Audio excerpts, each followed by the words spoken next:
beginner students, the very first thing when they approach me, they say, look, I don't think I'm musical enough, or I don't think I'm rhythmical enough, but I've always wanted to play a musical instrument. Now, as a drummer for most of my life and a drum percussion teacher and music coach for well over 35 years, my heart really goes out.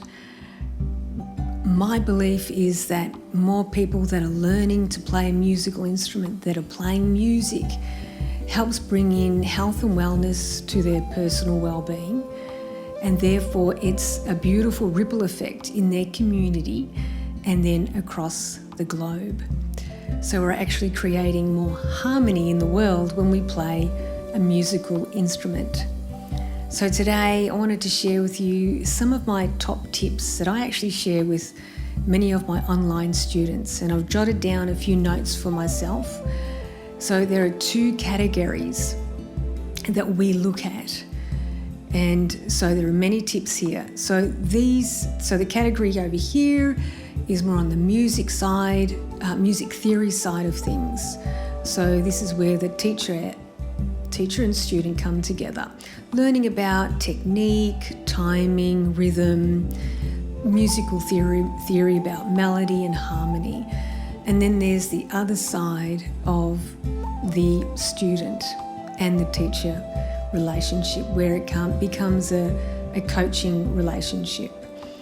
This is where the self-doubt comes into it, the I'm not good enough, the setting ourselves up for failure, or for success. So these 2 can blend. What I've noticed over many years of teaching, these 2 can blend in with one another. And I wanted to share these tips with you because I myself starting to learn a new musical instrument. I've been dabbling with the Native American flute for many years, but I haven't learned to play songs on the instrument. I suppose I had self-doubt as well. I don't know whether I'm good enough to play or to learn songs on the Native American flute. And so it's a journey for all of us who are learning to stepping out of our comfort zone. So that's the first thing that I wanted to share with you. Tip number 1, stepping out of our comfort zone, being courageous enough. It does take courage to step into the unknown, step into a different filter of ourselves, looking at ourselves, am I good enough, So it takes courage to go beyond and to go into uncharted waters. And having that courage, it can, as I said, you can either set yourself up for success or set yourself up for failure. And so these little steps are really important.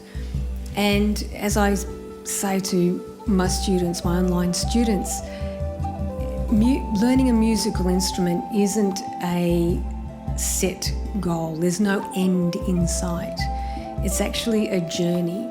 And this journey is developing our creativity on a musical instrument, is exploration, being curious of music, about ourselves as well, looking at ourselves. So yes, we can play these notes, but they're not sounding as good as what they could, yet, what is stopping me from going that extra mile? So the courage, tip number 1, courage. Tip number 2 is the commitment, the discipline. So this is where the commitment comes into it, the self-belief, if I don't practice, therefore I'm not musical enough. You see, I thought I was right. I'm not good enough at all. So there are these things that can help either move us forward, help heal those wounds within us, because we all have those self-doubts, but it's working through all of that stuff. And music is just the instrument to actually help heal ourselves. That's why music, they say, music, learning a musical instrument is more than just being able to play music. It's really a well-being tool. So having that commitment. So, like for anything else, if you're studying, wanting to learn meditation, for example, you don't just say, okay, I've done my 2 minutes for the day and that's it, and then don't meditate at all for the next week and then wonder why, I find it really difficult to meditate. It takes time, it takes practice to actually build up that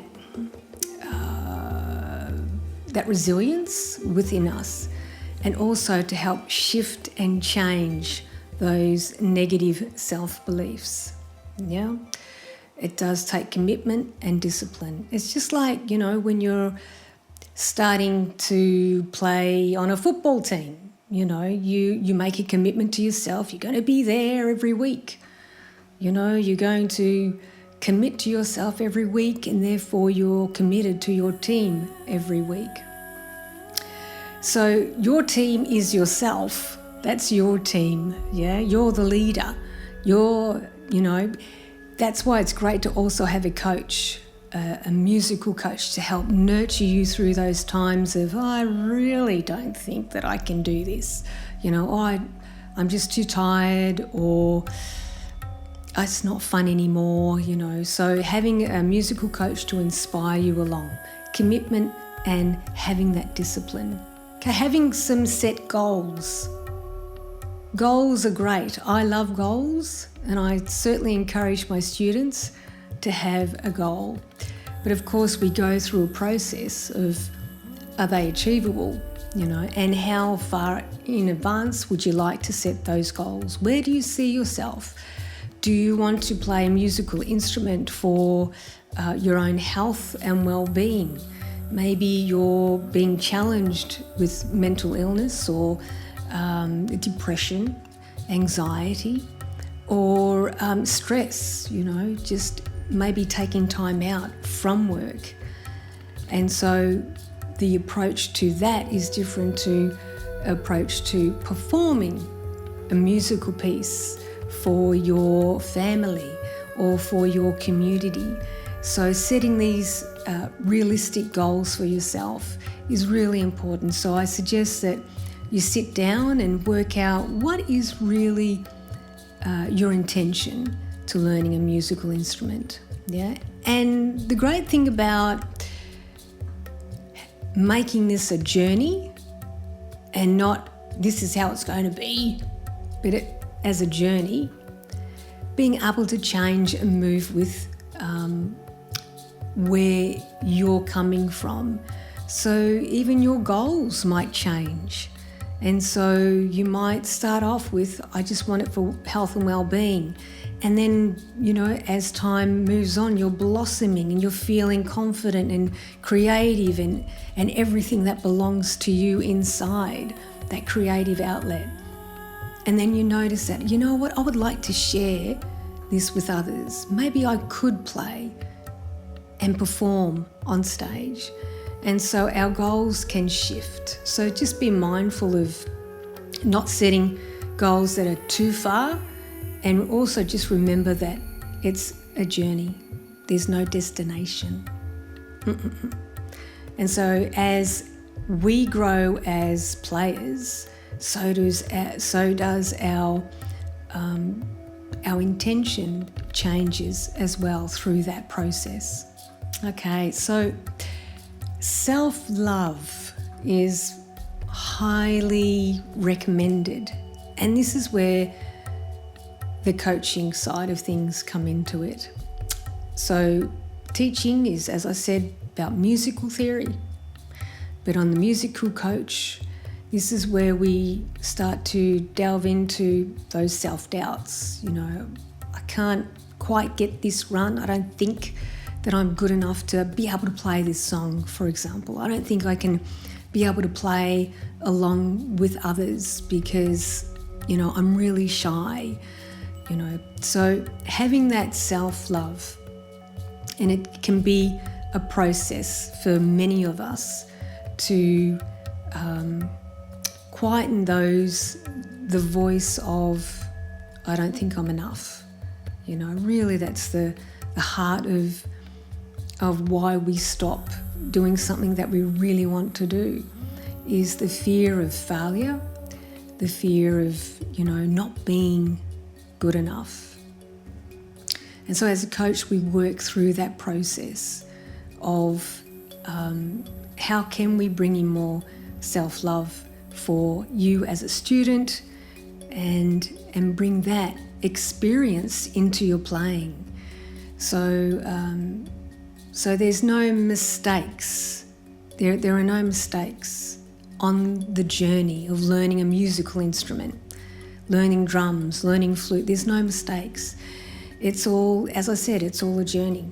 That's the great thing about learning a musical instrument or trying something new. Now, did you know that research has shown that making anything new, learning something new and different, but making it fun as opposed to having a serious outlook on, I've got to play this, I've got to learn it right now, pressure, as to opposed to having fun. Having fun, our brain processes learning new material quickly. Yeah, so your brain is like a computer. And so when we put the serious side on, serious face, our hat on, so I've got my really cool fluffy hat, it's winter here in Australia, put that hat on of seriousness, I got to get it right, we come up with hurdles, you know, and then there's that proof of, you see, I'm just not musical enough because I can't get this right. So learning a musical instrument fun. We've got to have more fun. Yeah. So any way that you can include in your practice, play. Just play. That's why I really encourage my students to play along to music. I've got quite a few backing tracks for all my students that can drum along, play the flute, and explore their creativity. Having play, having fun is really essential. So, over to you. Where are you on learning your musical instrument? How are you going? Are you finding any challenges or any hurdles that you're facing at the moment?